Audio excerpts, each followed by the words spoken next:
morning, Boomertown. It's a beautiful day to be 60 to 78 years young. Here's another golden oldie. Your phone charge is on! Your phone charge is on. Have a house. Lovely. Your phone torch is on. Oh, careful, Seymour. Watch out for the generation gap. I wonder how they're going over there. Yeah, bloody Gen Zs. Just remember, we're the ones that invented your precious World Wide Web. Seymour! Ugh, classic boomers, making the gap bigger. They'd understand if they just listened to us. Yeah, season 1 was better. Hey, do you think all this screen time is adversely affecting our social skills? Well, it could be worse. We could be in our early 30s. Hey, millennials are still cool, right? So not slay. Are we saying slay now? Slay. Slay. Slay. I just feel like no one pays attention to Gen X. We've got so much to... I don't care what they do, just not in my backyard. Hey, my backyard! This is their fault! Don't look at us. We're literally perfect. Typical young people. Everyone gets a trophy. We were kids! You bought us the trophy! Stop gaslighting us! That's not what that means. Cancel. Cancel. Is that lamb? Lamb. You know, when I was a kid, we'd have lamb egg. Lamb barbecue? Lit. Well, at least we can agree on something. Generation gap. It's closing. The lamb's getting closer. I'm addicted to my phone as well. Takeaway coffees could be hotter. It's okay you spent $368 billion on submarines. It was an impulse buy. Being a young person in Australia must be difficult. Being an old person must be pretty tricky too. Probably. I'm sorry.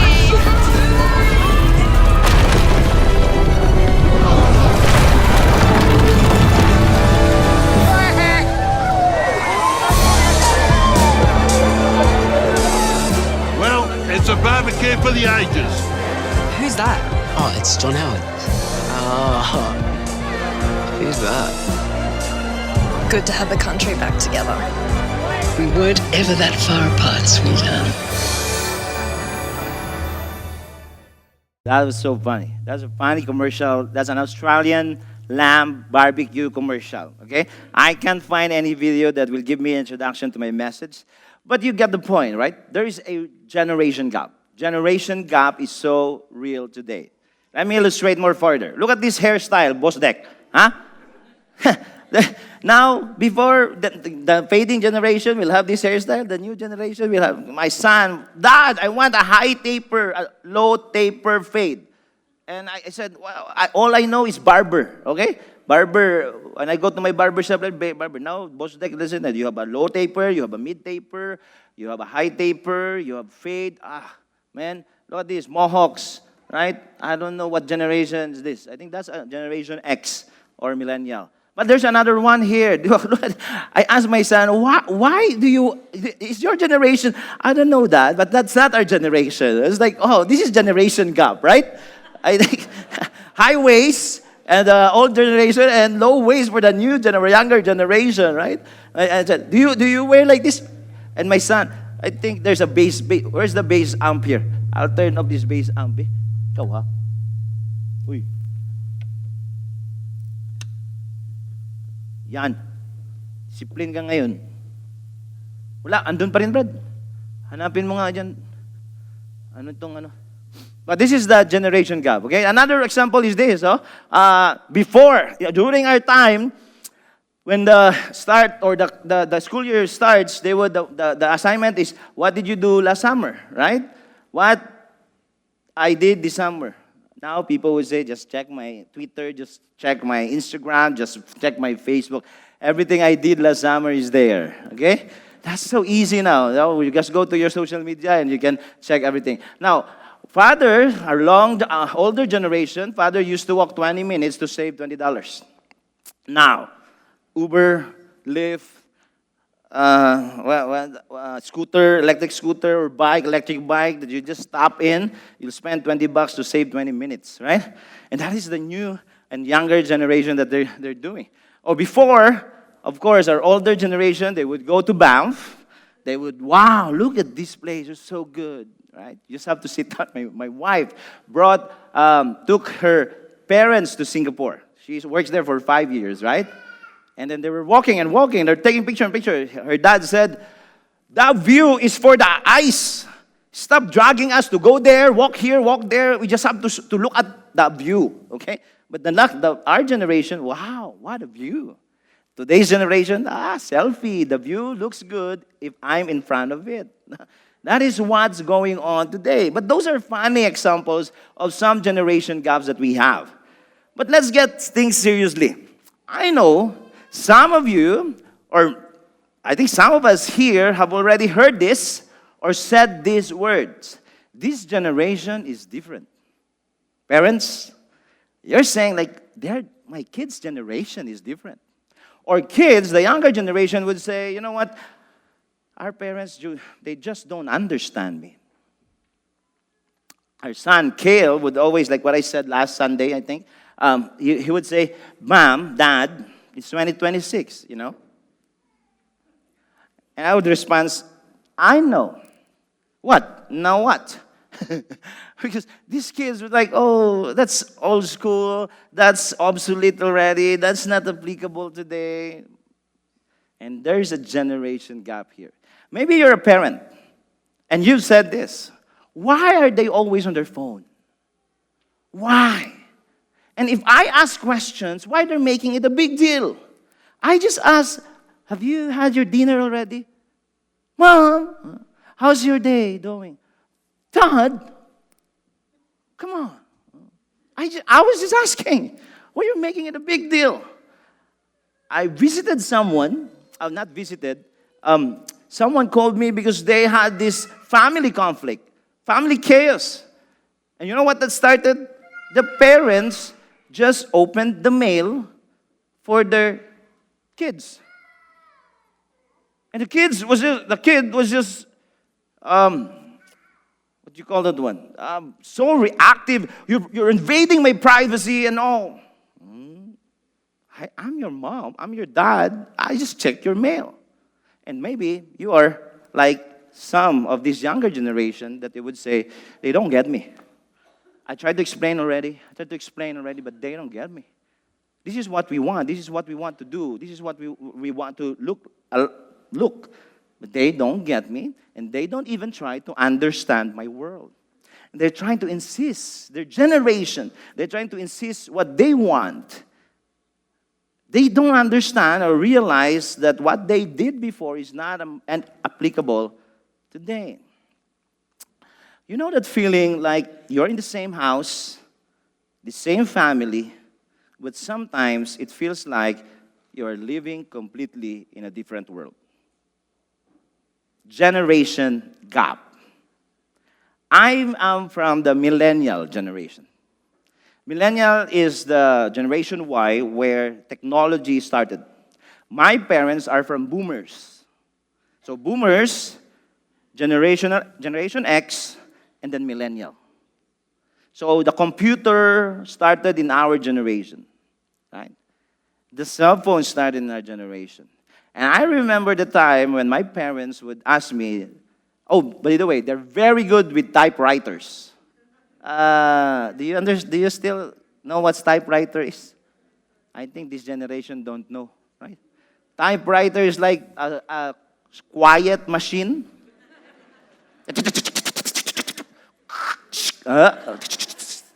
Right? I watched my mom. Was like, wow, that's so fancy.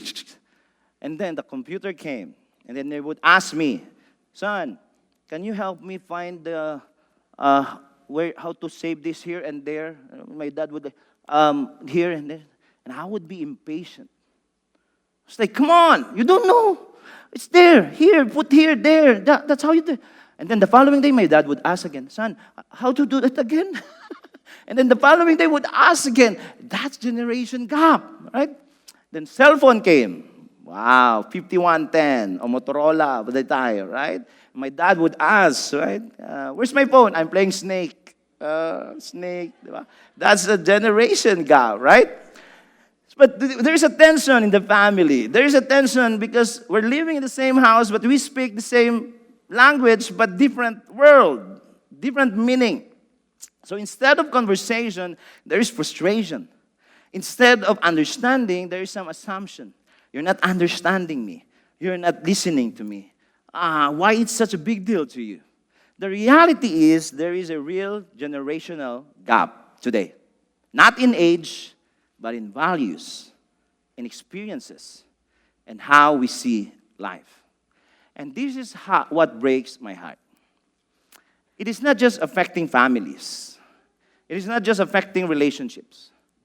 It is affecting our faith. It is affecting how we are passing on our faith to the next generation. As the generation gap goes wider, our voice of influence grows weaker and weaker and weaker. Whatever we say, boomer, you say, boomers or Generation X, it would not take effect if we would not understand the Generation Z and the Alpha generation.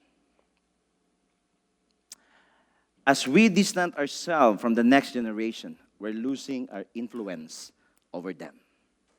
And if we are not careful, we won't only losing connections, but we might lose the next generation. Now, listen to this. The issue is not that we're different. The issue is we've stopped understanding each other. The issue is not our generations have huge differences, but I think we fail to understand.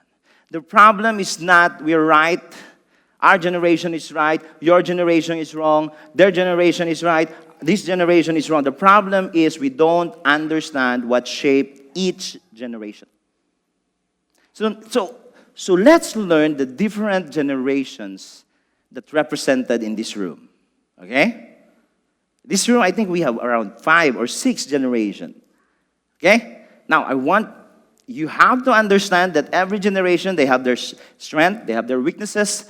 They were shaped by the generation or the culture that they grew up. And what shaped them influenced how they see life, how they perceive life. Okay? Now, let's start with this generation, the silent generation. I think we only have 2 here, ages 81 to 98, no? Mama Elita and Mami Mara's mom, no? 91, no? And their generation was shaped by survival. They were born during the time of Great Depression, Great Recession, Great Pandemic. They experienced the Great Pandemic during the time, malaria and all that after post-World War, okay, World War II. But their strength is very committed. They're very loyal. They're very respectful to authority. And they have their strong discipline. Amazing generation, okay? The church actually, during their generation, thrived. During their generation, the church grew so fast because they have this loyalty and commitment to God and to the church. But they avoid conflict. They have done with conflict. I'm done with wars and rumors of wars. Then they struggle to express their emotions because, of course, they experience trauma, they experience hardship, and they're resistant to change. But their mindset is they want to stay faithful. They endure whatever hardship that life may throw, and they will do their duty. That is the fading generation. That is our lolo, the lolo of our parents, okay? I want to request the next generation to stand up, okay? Because I want to know the demographic of our church. I'm not saying you're old. I'm just saying we want to know the demographic of our church. Those of you who are ages 62 to 80, stand up. 62 to 80. Kuya Roland, Ate Jasmine, Mami, Kuya Alex, Ate Carol, wow! Dave, look at these people. Nanay, Wow! Let's give them a hand. Woo! These are the boomers. You may be seated. Did you count, mates? Ha? Saan si Mitzi? Okay, good job. Ilan yun, ha? Because I want to know the demographic, no? This generation is amazing. And you have to remember, without them, you are not here. That's why we have to honor this generation. The problem with this young generation, we disrespect them. We dishonor them. We're supposed to love them. Because this generation was built with stability and success. However, they live in a post-war economic growth. This is the time where they are recovering from stress and problems, economic problems, worldwide problems. They're very hardworking. I remember my lolo, my goodness, at 4 a.m., you can hear the, hey, did you sleep? Yeah, I woke up already. 4 a.m., they're already sweeping the backyard, right? If they live here, they're probably shoveling the snow. Goal-oriented, committed to the family. Divorce was never an issue during their generation. This generation, they would love till death do us part. That's the generation where never consider divorce. The baby boomers. But they're very work-centered. Work-centered in a way that they're focused on earning degree and then eventually having a good a future and career. Education is very important for this generation. I would hear my lolo and my lola, finish your study because that's the only way that we can, our pamana, not saying this, inheritance for you, no? Finish your study because whatever will happen, that's the only thing that that you can hold on till the end. It's very focused on study. What is this again? No? Can you turn this off, please? What? And then they struggle with balance. The reason is they're very workaholic because they want to be successful, and that's why they tend to really have no time with their family. They would travel, they would go somewhere, right? And they can resist new ways. They are very systematic persons. But their mindset is work hard and build a good life. Work hard and build a good life. That's the baby boomers. Di ba? Akala ko boomer to sila.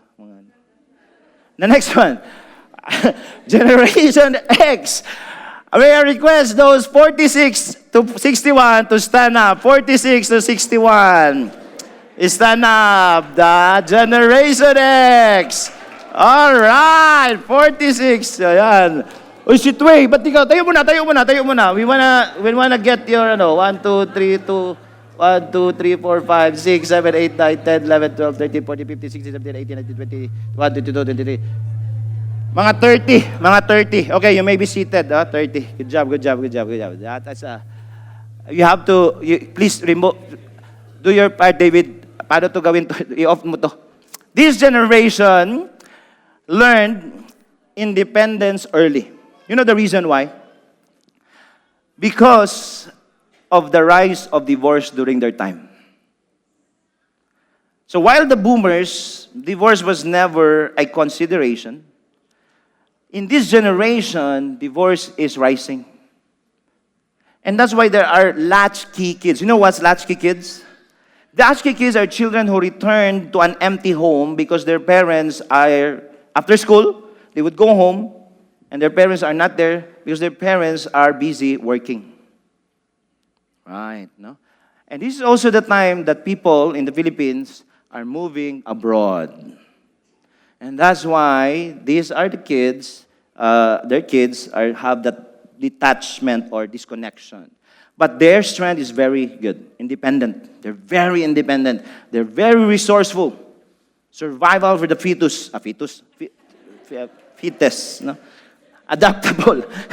They're very adaptable to change. They're adaptable to whatever the situation. But they're very skeptical. They question a lot. They're very guarded. They're reserved. And they can be cynical. Okay?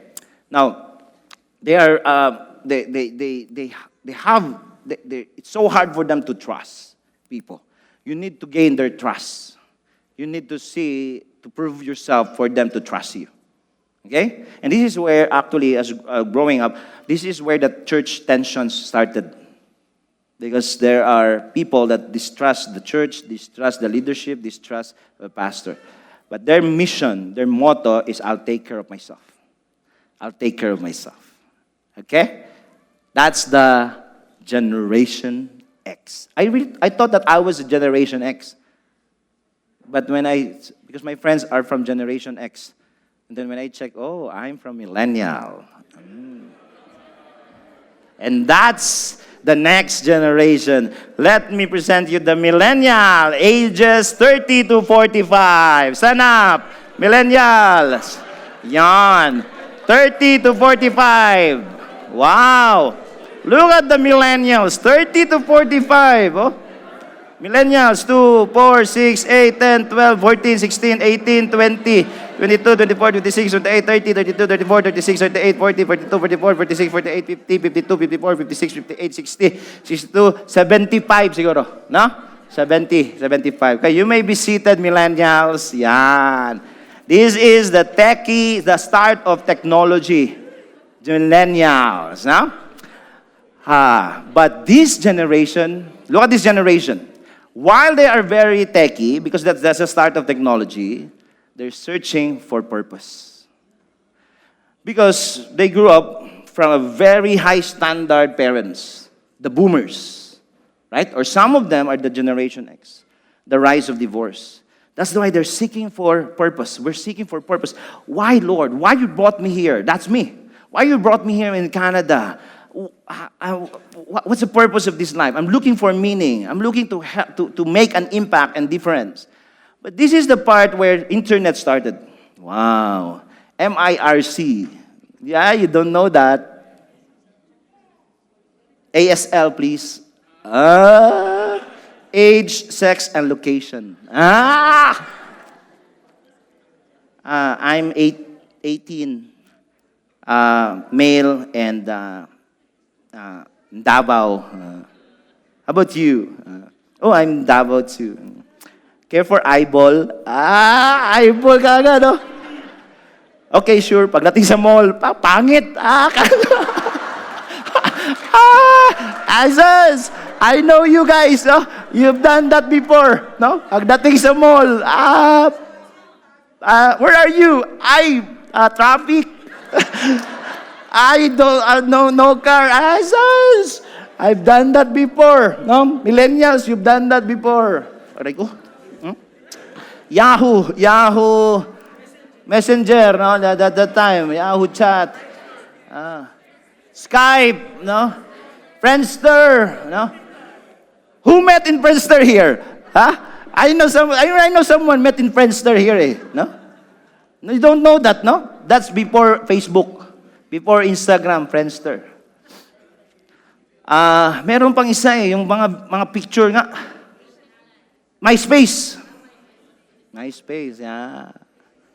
I would go to internet cafe and then chat. Eyeball ka gano, back. Takbo. What's funny before? Basta, wag na lang. Our strength is the social media beginnings, okay? That's the start. I'll go to my library. I have library access, 20 hours usage. Or 20 ba? I would spend it for chatting. But we are purpose-driven. We are relational. Very relational. Because that's the time that we go outside and play. Climb the trees, jump to the river, to afternoon, 3 p.m., we'll go playing already. That's why we're relational. We make friends right away because there's no way. We can run around, no? But then we're passionate. At the same time, we have this anxiety build up because of the rates of divorce of our parents and pressures because of their expectations. You have to finish your study. You have to be a doctor. You have to be an engineer. Pressure, peer pressure, and we seek validation. Why my friends are like this and why I'm not like that, right? Then we struggle with long-term stability. But our mindset is, I want meaning, not just success. I want meaning. I don't want money. I want to have money, at the same time making an impact to people. That's our generation, millennials. I spent time too much in this one. Okay, now, Generation Z. I want to call on the 14 years old to 29 years old. Generation Z. Yan. Generation Z. Uy, 29. 29. Say standing. Say standing, ha? 2, 4, 6, 8, 10, 12, 14, 16, 18, 20, 22, 24, 26, 28, 30, 32, 30. Parang dito, umupo ka, ano ka, silent generation ka. 34, 26, 28, 30, 32. All right, 32 to 35 probably. Thank you so much. The Generation Z. This is the younger generation. This is our circles. They're searching for identity. This generation is searching for identity. And the reason they're searching for identity, which there's too much going on in their mind. The rise of smartphones, the rise of social media and global uncertainty. Ito yung mga generation. At the age of 14, during the pandemic, okay, that's the time that they were locked down, 2020. 6 years ago, most of them are around 9 years old, 8 years old, right? But I asked this generation, why there is a rise of anxiety and confusion. And then they said, maybe because we're very socially aware. Wow. I was like, I want to understand your generation. So in this series, my wife and I, met different kinds of generation. We asked them their struggles. We asked about their strength, their weaknesses, what they're longing. I researched about this. So I asked one of this group of young people who are part of Generation Z, why there's a rise of anxiety and depression. It's because we're very aware of what's going on. Everything around the world is just at the tip of our fingernails. And it's just too heavy. All this information is too hard to process at once. It's so hard to handle everything. But this generation is very bold. They're very expressive. They may be nonchalant, okay? I know nonchalant. You know what's nonchalant? No? Poker face. That's poker face for us, right? But they're very expressive. When they are not happy, they will express it. And they were happy, they will express it. My son, when I was talking with this generation, I was like one of the said that when I was with my parents, I was like, not that I don't want to be with them, it's just like my face is like this. But when I see my friends, bro, how are you, bro? They're so happy. There's like, when you're with us, you're nonchalant, you're no emotions. But when you're with your friends, you're happy, right? But they're very also creative. That's the rise of AI. They catch the rise of AI. Mental health struggles is their weakness. And like what I said, they're very aware. That's why they're struggling. And easily influenced. Social media. This is what the trend. This is the music. This is the trend, the clothing style today. So they get easily influenced because they will see it. They watch it. They hear it. Right? Their mindset is, who am I? And where do I belong? That's their question. And that's Generation Z. The next one is ages 0 to 13. All of them are there in the Live Kids Principal Aiko. We have about 60 of them. Okay? I wanted to see the demographic because I want to see how healthy is our church. Okay? That generation they have this background, AI, tablets, and fully online. They're highly adaptive. They easily learn. They're fast learners. They're tech intelligent. Wow, Nico at 4 years old, he knows how to use the iPad, use the phone, and then TV. It's like, wow, at 4 years old, I don't know. I don't have TV. Tapos siya TV, di ba? And the weaknesses, they have short attention span. That's the struggle of this generation. They're very exposed to screens. Screens and screens. That's what we're going to talk about in the third message of this series. And your role as parents will very critical for this generation. Struggles with real-world connection because of the screen, because of the social media. One person I asked, son, why I think it's so hard to talk to people. just to order, right? Or to ask for napkins, water. So hard for them. It's because they're focused on digital. Then their mindset is the world is digital and instant. So what is the best generation? There's no best generation, okay? Every generation has something to offer. The strength that they have. And every generation have weaknesses to overcome. There's no best generation. We are supposed to be interconnected. What we criticize in the next generation is often the result of the world they live in. Why they're like this? Why they're like that? Because that's their generation. You just have to understand that's the world they're living today. Not that they're weaker, not that they are less important, not that you are best, but I think we are just living in a different world. Look at this. Listen, we don't need to win against each other. We need to understand each other and walk together. We have to understand the next generation. We need each other. We have to work together and walk together. We can't effectively reach the next generation if we refuse to understand them. Many of us parents, grandparents, would insist our generation to the next and younger generation, and that should not be the case. It will be hard for us to connect to them if we refuse to understand their world. That's why there is a huge generational divide or gap. But that is not an issue. This is a spiritual responsibility. I remember Cale, he was now reading the book of Judges. And we were talking, son, where are you in your Bible reading? And he said, I'm in the book of Judges. How is it? And he said, Dad, the Israelites is just so crazy. There is a generation that seek God, and then they follow God, and then right after that, they reject God. And then they would experience brokenness, and then they will cry out to God, and then repent, and then again, they would again follow God and obey God.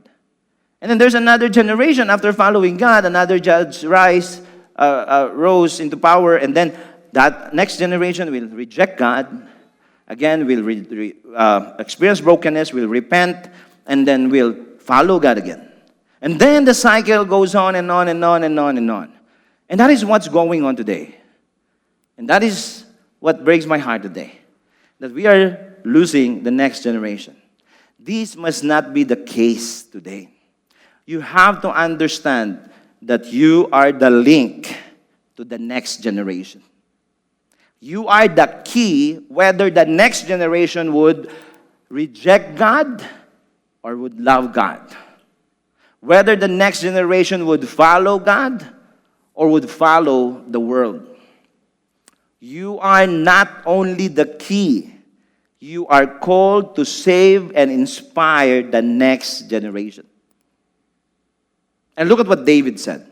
Let each generation, boomer, generation X, baby boomers, generation X, generation Y, generation Z, Alpha, and the emerging one, in the future, tell its children. This is an instruction to parents to tell its children of your mighty acts. Let them proclaim your power.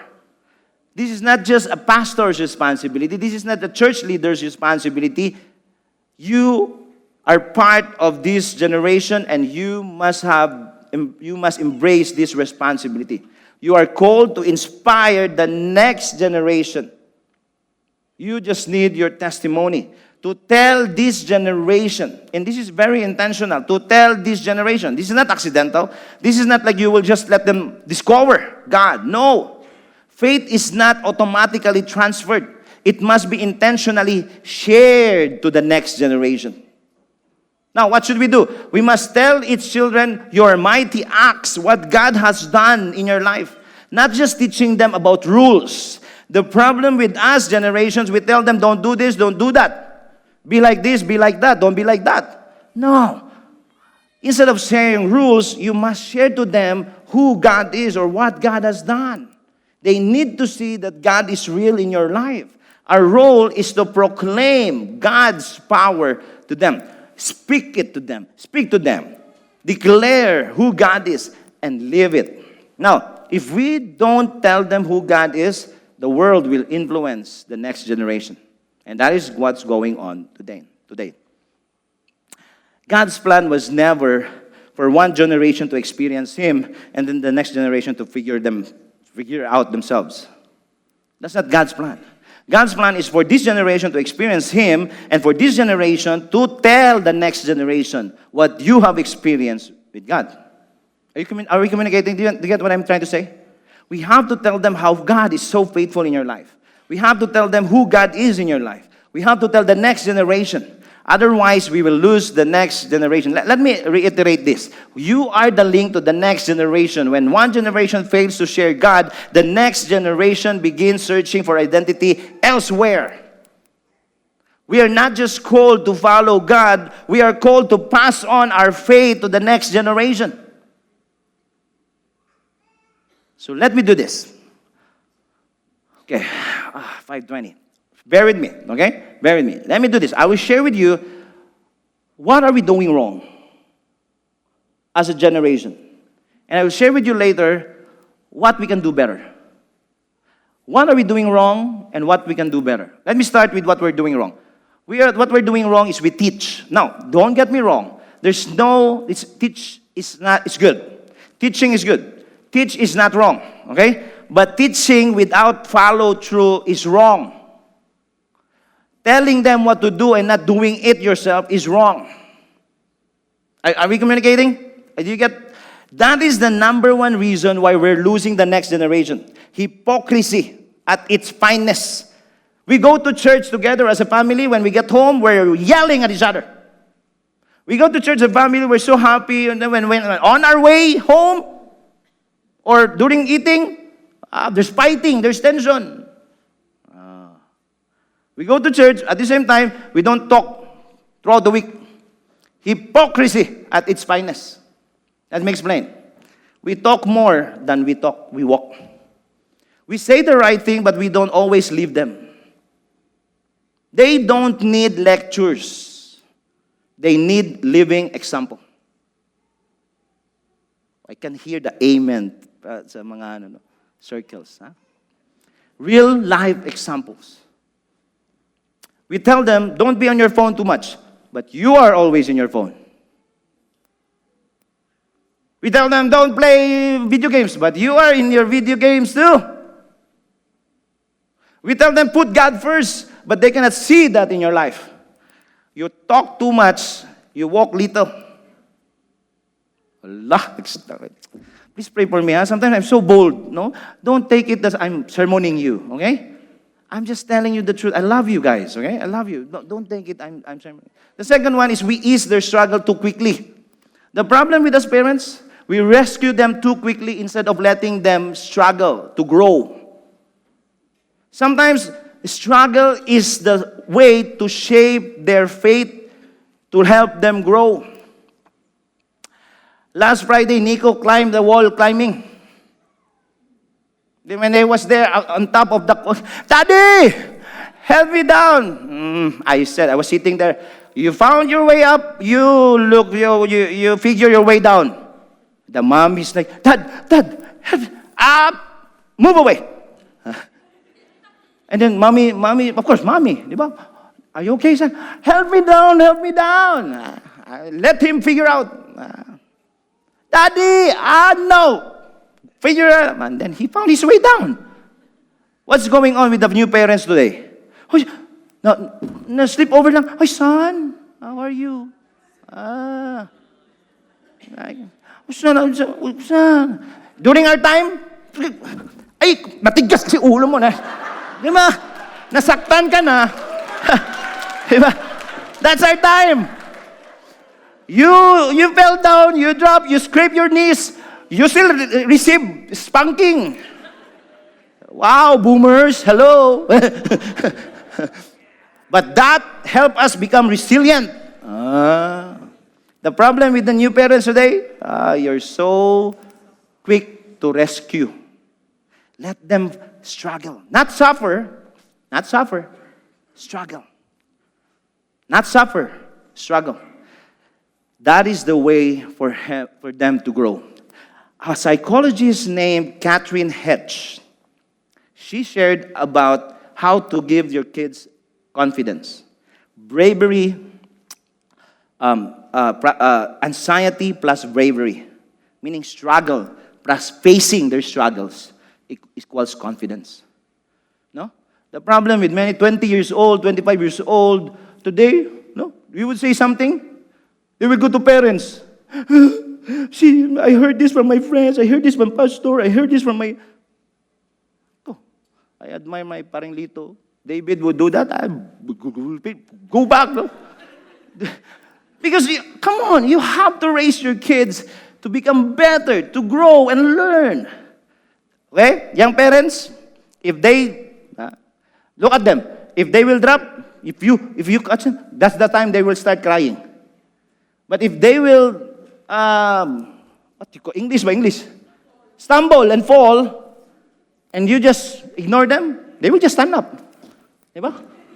But if you give them attention, Mommy, be careful. That's what we're doing wrong. Well, we appear too strong. Okay, this is the one. We appear strong, but we are not authentic. We hide our struggles instead of showing our real faith. They don't need strong, perfect people. They need authentic, real people who trust God. In our family, our kids knows our problems, our struggles, our fears, our dreams, our plans. They even know when we are not in good terms.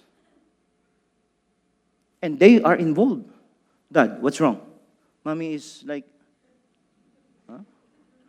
son, Mommy is so dramatic. And my son would say, what happened, Dad? You know, girls, woman, Dad. He was 8 years old when he said that. Dad, that's girls, dramatic. What do you want me to do? Talk to your mom. Mom went to mom. Mom, what happened to Daddy? Your dad is so insensitive. What did he say? He said this to me and that. Oh, then he went to me again. Dad, why did you say it to Mom? And then he would tell me, Dad, be gentle. Go to Mommy, embrace first, say sorry. I want them to be involved. You have to involve your kids. They don't need perfect people. They need real people. You need to expose them to real struggles, to real life, that people are broken. I know some of you would say, I don't really allow my kids to see that we're fighting. It's okay. That's your culture. I'm not saying that's not good. What I'm saying is it's not the way you face your... They will see your authenticity by how you face your problem. The game changer there is not how weak you are, but how you overcome those struggles, how you overcome those problems. Of course, it's wrong if you're yelling. Don't show that. You're shouting to your husband, you're shouting to your wife, you're beating each other. That's wrong. You have to model to them that you are struggling, but you're growing and learning from your struggle. Are we communicating? Okay, the goal here is not to see you strong, but to see you that you are authentic and you trust God in your weakness. Last one. Wala pa. We correct more than we connect. That's a problem. We focus more on their behavior, not on relationship. Listen, connection gives you the platform for correction. Parents, sometimes you only talk to them when they did something wrong. And then they would feel like, oh, my dad wants to talk to me. Oh, he just scolded me. If they feel that the only connection that they have is your correction, they would not open up their lives to you. And you will lose influence. It would be so hard for us to connect when we only talk to them when we correct them.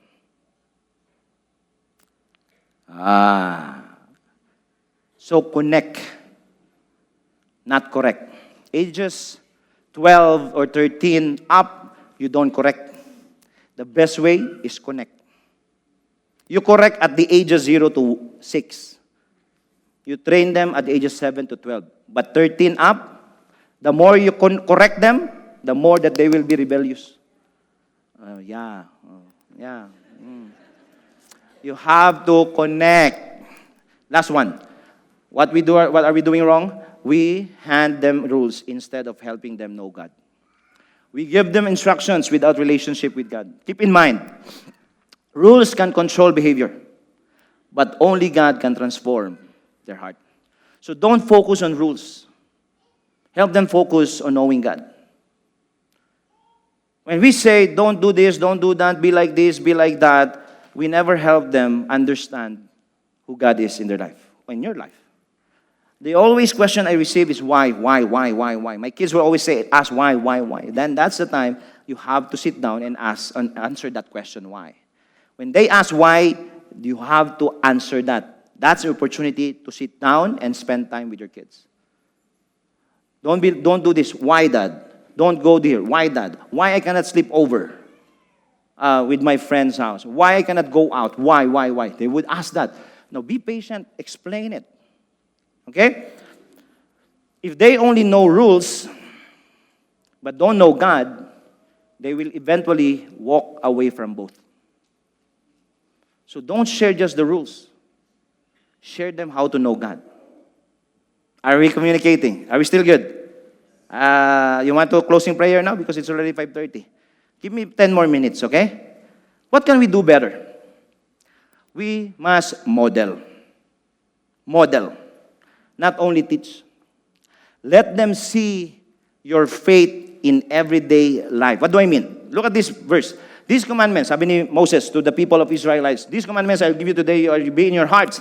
Impress them in your... The previous verse, verse 5 says, love the Lord your God with all your heart, soul, mind, and strength. And these commandments that we'll give you today are be in your hearts, impress in your children, talk about them when you sit at your home, when you walk along the road, and when you lie down, and when you get up. Meaning, in everything you do, in your lifestyle, you have to show to them real relationship with God.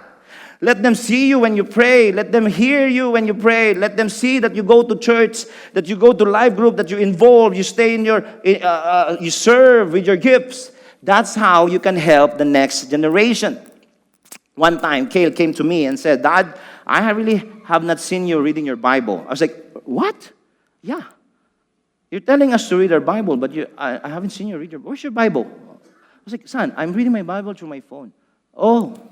And one time, I was Bible studying in my office. He came.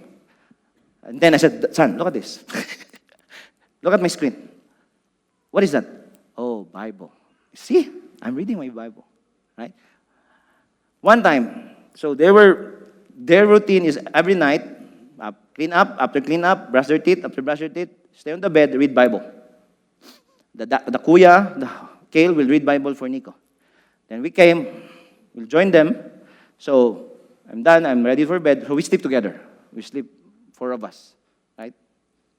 That's why I have bruises all over my face. My son. So, I came.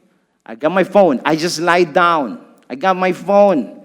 And by default, I scan. Nico said, Dad, read your Bible.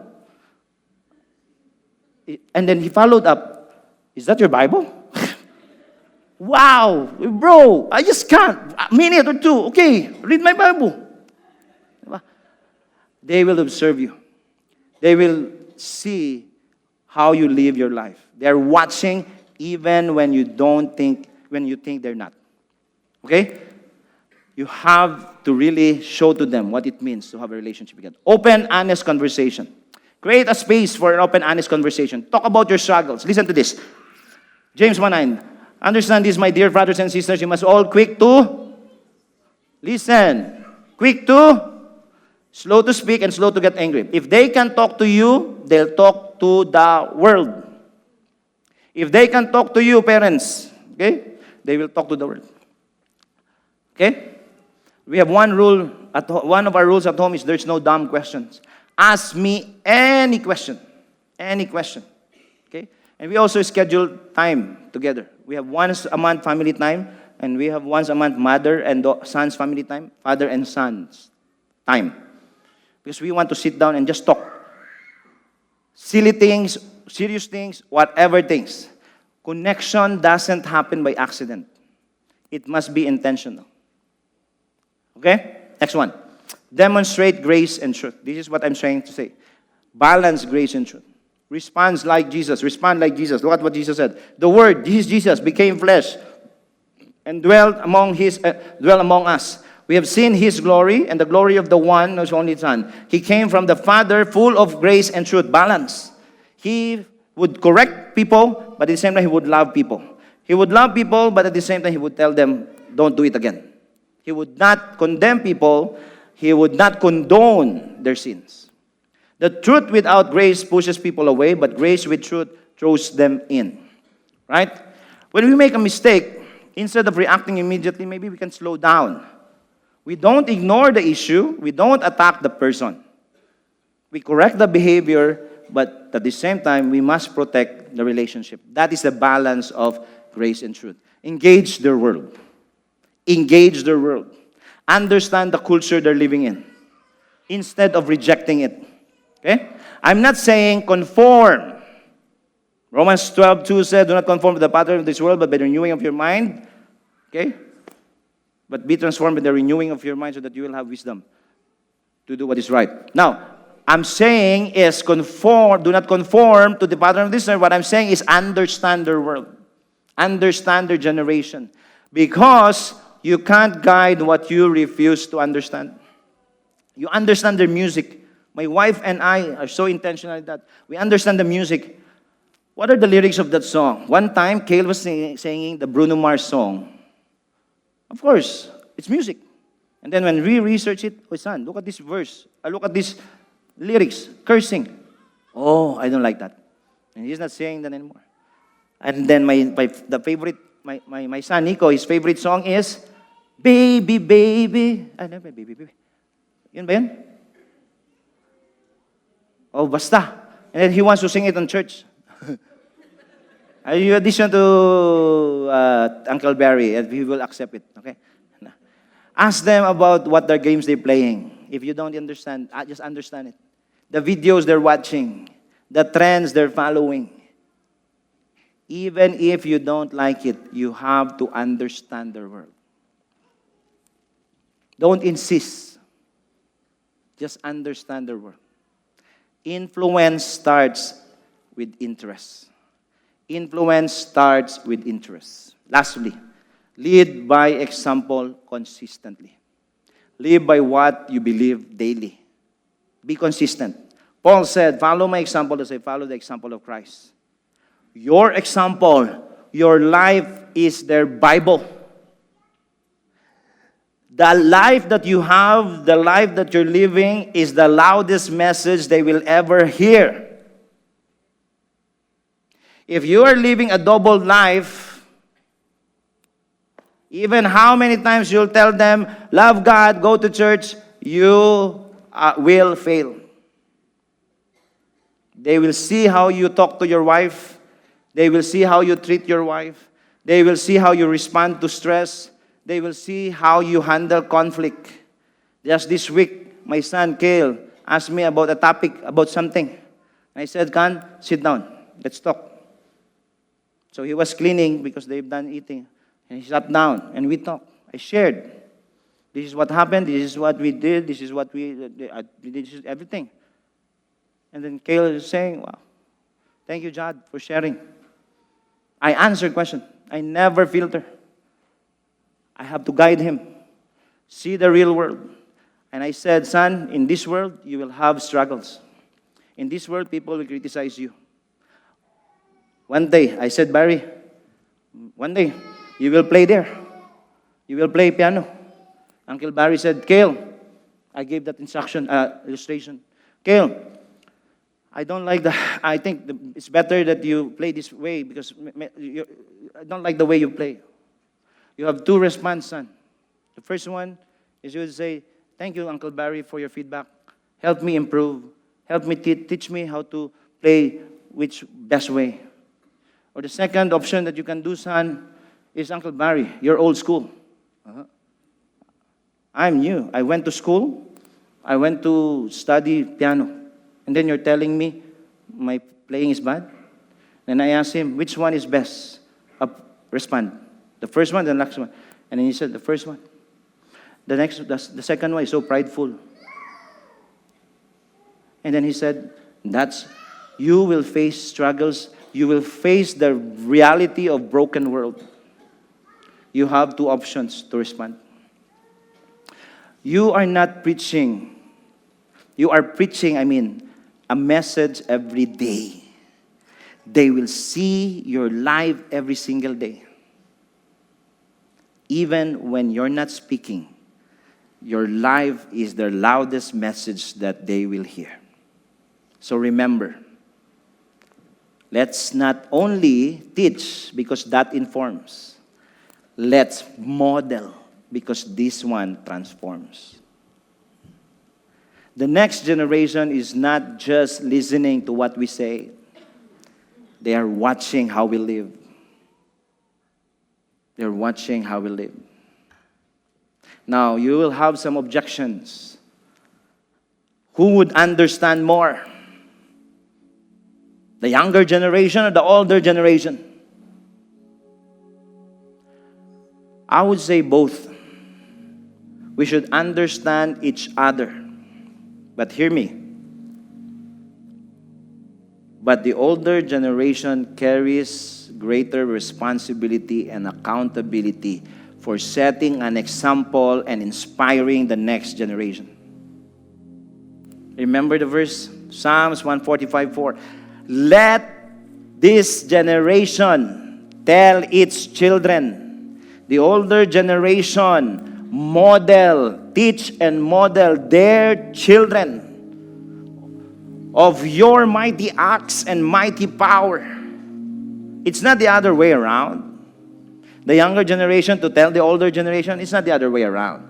But of course, young generation, you could set an example. Timothy said, do not let anyone look down on you because you're young, but set an example to the older generation, the way you speak, the way you walk, the way you talk, the way you live your life. Each generation have responsibility. The older generation, we can teach them. We can model to them. But the younger generation, you can honor the older generation. Respect them. Love them. Embrace them. Now imagine, folks. Imagine what would happen if we would do this. What would happen if we will not just tell the next generation about God, but we will show to them what it looks like to walk with God. Imagine what would happen if we stop focusing only to our own generation, but start investing to the next generation and embracing and honoring the older and previous generation. Imagine what a wonderful church we have. What a wonderful community we have. So don't just think about your generation. Don't look out only on your own generation's interests, but take an interest in other generations too. Don't just think about your generation. This is how we do it. This is how we do it. This is how we discipline. This is how I discipline. Come on. Let's think about their generation. Think about the next one. When we take an interest in the next generation, you will not only lose influence, you will multiply your influence. And you know what will happen? We build bridges instead of barriers. We raise disciples instead of just managing their behavior.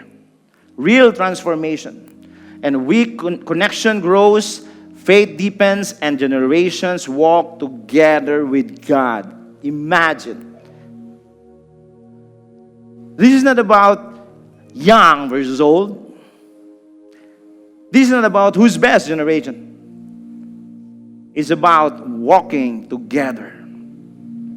Different generation, yet one God, one faith, one mission, to love and honor one another. Let's not be the generation that complains about the next or previous generation. Let us be the generation that honor the previous generation and invest in the next generation. Let's not just talk them about God. Let's show to them what it means to walk with God.